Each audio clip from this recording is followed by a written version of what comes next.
কি রে বন্ধু, কি করতেছে ডুতে? যাই তো ওর গ্রুপে।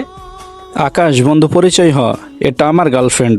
জান পরিচয় হও, এটা আমার বেস্ট ফ্রেন্ড। তোর গার্লফ্রেন্ড? হাই আপু। হ্যালো আকাশ ভাইয়া। জান আই লাভ ইউ জান। উম্মুয়া। জান তোমার বন্ধু গ্রুপে, তোমার কি লজ্জা শরম নাই? ছি।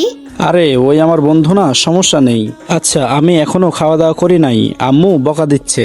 বেবি তুমি ওর সাথে পরিচয় হয়ে নাও, আমি একটু পরে আসতেছি। আপনাকে আমি চিনি, আপনার ভিডিও আমি দেখি, আপনার ভয়েসটা আমার অনেক ভালো লাগে। থ্যাংক ইউ আপু। আমি আপনার সাথে প্রেম করতে চাই। I love you. আপনি আই লাভ ইউ টু বলেন না কেন? আপনি আমার সাথে রিলেশন করবেন না তো? আরে আমি ওর ফ্রেন্ড, আর আপনি এগুলো বলতে একটুও লজ্জা লাগতেছে না? আর আপনি ওরে কেমন ভালোবাসেন? আপনি তো আমার বন্ধুকে ঠকাইতেছেন। জানছি তোমার বেস্ট ফ্রেন্ড এত খারাপ। তুমি যাওয়ার পর আমাকে কি বলছে জানো? আমাকে নাকি তার ভালো লাগছে, আবার বলছে আমি যদি এগুলো তোমাকে বইলা দেই তাহলে তোমাকে নাকি বলবে আমি অনেক ছেলের সাথে রিলেশন করি। আর তোমার বেস্ট ফ্রেন্ড যা বলে তুমি নাকি তাই বিশ্বাস করো। তোরে বন্ধু না ভাই ভাবতাম আমি, আর তুই কিনা আমার গার্লফ্রেন্ডের সাথে এরকম করলি।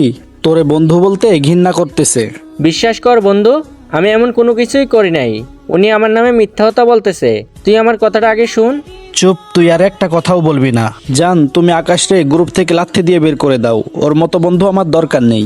তুই সেই বন্ধু, যে বন্ধু কিনা আমাকে ছাড়া কিছুই বুঝতি না, আর আজকে তুই আমার সাথে এমন ব্যবহারটা করতে পারলি।